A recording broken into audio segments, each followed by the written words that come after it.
গতকাল রাতে হঠাৎ করে ঝড়ো হাওয়া বয়েছিল আর বৃষ্টি নেমে গিয়েছিল।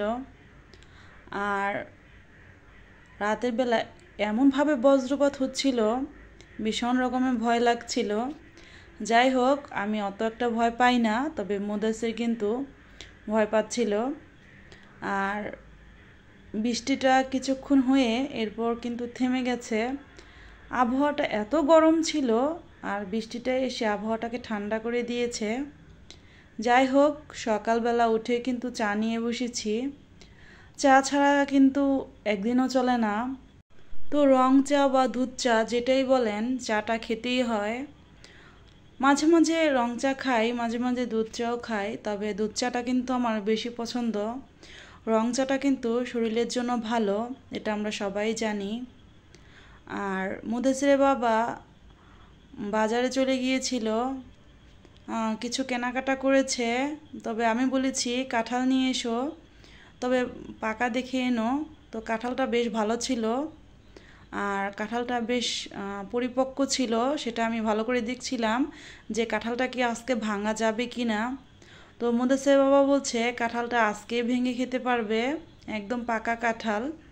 তো কাঁঠালটা আমি ডাইনিং টেবিলের নিচে নামিয়ে রাখলাম, আর কলাটা রেখে দিলাম। মুদাসির কিন্তু সাগর কলাটা খেতে পারে না, এটা হচ্ছে দেশি কলা, আর এই দেশি কলাটা মুদাসিরের পছন্দ, তাই এই কলাটা ওর আব্বু নিয়ে এসেছে। আর কিছু কাঁচা বাজারও নিয়ে এসেছে। তো কী কী কাঁচা বাজার নিয়ে এসেছে সেটাই আপনাদের সাথে শেয়ার করছি। এখানে লাউ, ধুন্দুল, এরপর আছে করল্লা, মানে ছোট ছোট উস্তা যেটা বলে, এরপর কুমড়ো, টমেটো। তো যা যা আনছে তা কিন্তু আপনাদের সাথে শেয়ার করলাম। আর এরপর কাটাকুটি করে দুপুরের জন্য রান্না করতে চলে এসেছি। তো আজকে দুপুরের জন্য কি রান্না করি তা দেখার জন্য আমার ভিডিওটার সাথে থাকবেন। তো আজকে ভাবছি লাউ দিয়ে চিকেন রান্না করব, লাউ দিয়ে চিকেনের ঝোল। তো এটা কিন্তু আমার ভীষণ পছন্দ, মাঝে মাঝে আমি রান্না করি। তো সোনালি চিকেন এনেছিল, তো ভাবলাম আজকে সোনালি চিকেন দিয়ে লাউ দিয়ে রান্না করব। তো চিকেন রান্না করার জন্য প্রথমে আমি একটা কড়াইতে সরিষার তেল দিয়ে দিলাম, আর এর মধ্যে পেঁয়াজ দিয়ে কিছুক্ষণ ভেজে এলাচ, দারচিনি, লবঙ্গ দিয়ে দিলাম, সাথে একটা তেজপাতাও দিলাম। এখন ভালো করে এটা ভাজা হয়ে গেলে এর মধ্যে আমি আদা রসুন বাটা দিয়ে দিয়েছি। আর এখন মশলাটা দিয়ে ভালো করে আমি কষিয়ে নিচ্ছি, হলুদের গুঁড়ো, মরিচের গুঁড়ো দিয়ে দিয়েছি। তো এই তো চিকেনটা কিন্তু আমি অলরেডি দিয়েছি। আর ভাবলাম যেহেতু লাউটা একদম কচি লাউ ছিল, মুদাসির বাবা একদম কচি একটা লাউ এনেছিল, ভীষণ ভালো লাউটা ছিল।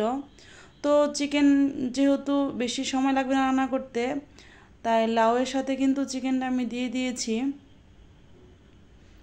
তো বিশ্বাস করেন লাউটা এত ভালো ছিল যে একদম মমের মতো গলে গিয়েছিল, মানে ভীষণ ভালো লাউটা। আর লাউ দিয়ে চিকেনের ঝোলটা খেতেও কিন্তু দুর্দান্ত লেগেছিল, যেহেতু আমি খাওয়ার পর ভয়েস ওভার করছি এজন্য। যাই হোক, অনেকক্ষণ আপনাদের সাথে বকবক করলাম। আসসালামু আলাইকুম everyone, welcome to Mudasir mom lifestyle blog থেকে আমি হেনা প্রতিদিনের মতো একটা নতুন ভিডিও নিয়ে হাজির হলাম। আমার ভাইয়া ও আপুরা, আঙ্কেল আন্টিরা, ছোট্ট ছোট্ট সোনামণিরা, আপনারা সবাই কেমন আছেন? আশা করি সবাই ভালো আছেন। আমরা আলহামদুলিল্লাহ ভালো আছি। আমার প্রাণপ্রিয় ভাইয়া ও আপুরা, যারা দেশ এবং দেশের বাহির থেকে আমার ভিডিওটা দেখতে শুরু করেছেন এবং দেখতে দেখতে এই পর্যন্ত চলে এসেছেন, প্লিজ একটা লাইক দিয়ে পুরোটা ভিডিও কন্টিনিউ করবেন। আপনাদের একটা লাইকই পারে আমার ভিডিওটা আরও 5 জনের কাছে পৌঁছে দিতে। আর আমার ভিডিওর কোনো অংশ যদি আপনাদের একটু ভালো লেগে থাকে, তাহলে সাবস্ক্রাইব করে চ্যানেলের পাশেই থেকে যাবেন, আর পাশে থাকা বেল আইকনটা প্রেস করে দিবেন। এতে করে আমি ভিডিও দেওয়ার সাথে সাথে নোটিফিকেশন আপনাদের কাছে চলে যাবে, আর আপনারা সময় সুযোগ বুঝে আমার ভিডিওটা দেখে নিতে পারবেন। আর যে ভাইয়া ও আপুরা, আঙ্কেল আন্টিরা এই কাজগুলো অলরেডি করে নিয়েছেন, তাদেরকে অসংখ্য অসংখ্য ধন্যবাদ। এই তো আমার প্রাণপ্রিয় আপুদের সাথে কথা বলতে বলতে কিন্তু আমি লাউ দিয়ে চিকেনটা রান্না করে নিয়েছি। আসলে লাউ থেকে কিন্তু বেশ পানি বের হয়েছে। তো আজকে কিন্তু লাউ দিয়ে চিকেন রান্না করছি আর করলা ভাজি মানে যেটা উস্তা সেই ভাজিটা করব।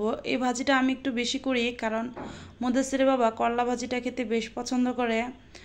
এরপর আমি করলা ভাজিটা করে নিব। তো আগে আমি চিকেনের ঝোলটা রান্না করে নিচ্ছি। আর চিকেনের ঝোলটা রান্না করতে করতে আমার আপু ভাইয়াদের কাছে আমি একটা কথা বলি, আমার কথায় ও কাজে যদি কোনো ভুল ত্রুটি হয়ে থাকে প্লিজ ক্ষমা সুন্দর দৃষ্টিতে দেখবেন। আর আমার প্রতিদিনকার ব্লগগুলোতে আমার কথা দ্বারা কেউ যদি আঘাত পেয়ে থাকেন তাহলে নিজের আপনজন ভেবে প্লিজ ক্ষমা করে দিবেন। আর এই তো আমি কিন্তু লাউয়ের যে পানিটা বের হয়েছে সেটা দিয়ে কিন্তু চিকেনটা অলরেডি রান্না করে নিয়েছি 70%। বাকি 30% আমি কিন্তু হালকা একটু পানি দিয়েছি যাতে একটু ঝোল থাকে। এই জন্য দেখেন লাউটা কিন্তু একদম মমের মতো হয়ে যাচ্ছে, ভীষণ রকমের। আর লাউ খেতে কিন্তু আমি বেশ পছন্দ করি। আমাদের প্রিয় নবী হজরত মুহাম্মদ সাল্লাল্লাহু আলাইহি সাল্লাম কিন্তু লাউ খেতে পছন্দ করতেন। লাউ খেলে পেট ঠান্ডা থাকে।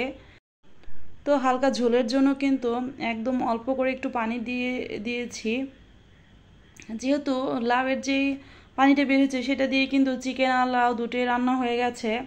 তো এখন একটু ঝোল রাখবো, এজন্য অল্প একটু ঝোলের জন্য পানি দিয়েছি। তো আমার প্রিয় প্রিয় আপুরাও কিন্তু প্রতিদিন মজার মজার খাবার রান্না করেন, মজার মজার রেসিপি তৈরি করেন।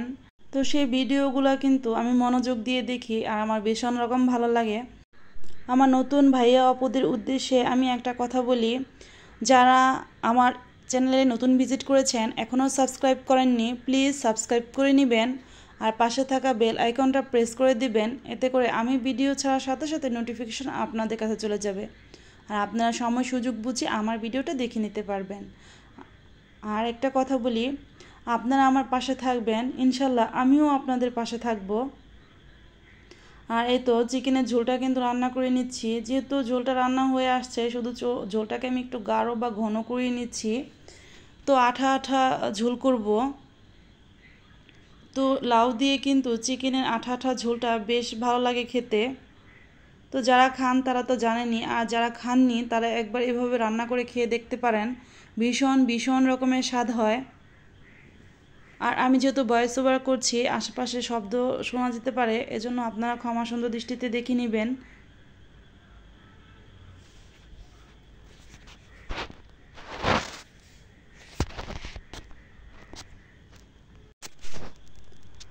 তো ইউটিউবে এসে অনেক কিছুই কিন্তু জানতে পারছি, অনেক কিছুই জানি, আবার অনেক কিছুই শিখতে পারি আমার আপু ভাইয়াদের কাছ থেকে।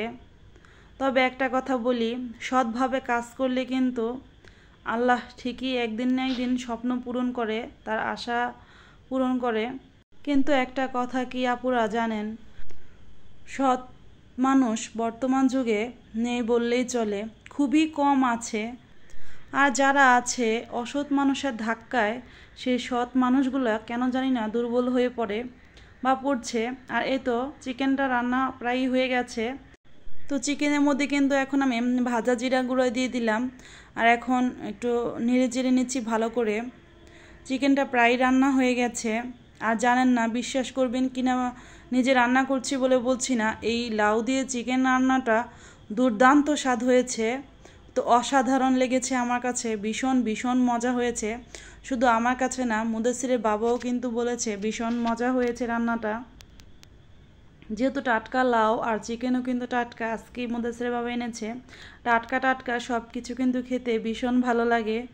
আমার এক আপু আছে ইউটিউবের, দেখি গাছ থেকে ফল পেড়ে কাটে বা যে কোনো সবজি গাছ থেকে পেড়ে রান্না করে। তো সেই আপু আমার ভিডিওটা দেখলে নিশ্চয়ই বুঝতে পারছেন যে আমি আপু আপনার কথাই বলছি। আসলে নিজের গাছে টাটকা টাটকা ফল সবজি পেড়ে খাওয়ার যে কী একটা আনন্দ, এটা যারা খায় তারাই একমাত্র বোঝে। আর সেই সৌভাগ্যই আপুরা হয়েছে যে নিজের বাগানের ফল পেড়ে সে খায় আর নিজের বাগানের সবজি ছেড়ে রান্না করে। ভীষণ ভীষণ ভালো লাগে আমার কাছে সেই আপুর ভিডিও দেখতে। সব আপুর ভিডিওই দেখতে ভালো লাগে, তবে গ্রামের যে দৃশ্য, গ্রামের যে ফসল সেগুলো দেখতে কিন্তু বেশি ভালো লাগে। আর চিকেন রান্নাটা কিন্তু হয়ে গেছে। চিকেনটা যখন আমি কষিয়ে নিয়েছি তখন কিন্তু কলিজাটা আমি একটু নামিয়ে রেখেছিলাম। এরপর মাংসটা 50% হওয়ার মধ্যে আমি চিকেনের কলিজাটা দিয়ে দিয়েছি, কারণ শুরু থেকে যদি চিকেনের কলিজাটা এর সাথে রান্না করতাম এতে করে কিন্তু কলিজাটা গলে যেত। আর এই তো দেখেন আমার চিকেন রান্নার ফাইনাল লুক, ভীষণ ভীষণ রকম স্বাদ হয়েছিল চিকেন রান্নাটা। আর এই তো অফ ক্যামেরায় কিন্তু করলা ভাজিটা আমি অর্ধেক করে নিয়েছি, আর বাকিটাই তো করলা ভাজি আর ভাত। তো আজকে আমাদের দুপুরের খাবারের মেনু হচ্ছে করলা ভাজি, লাউ দিয়ে চিকেনের ঝোল আর ভাত। ভিডিও শেষ প্রান্তে চলে এসেছি। সবাই ভালো থাকবেন, সুস্থ থাকবেন, 5 ওয়াক্ত নামাজ আদায় করবেন, আমাদের জন্য দোয়া করবেন, আমরাও আপনাদের জন্য দোয়া করব। আসসালামু আলাইকুম, আল্লাহ হাফিজ।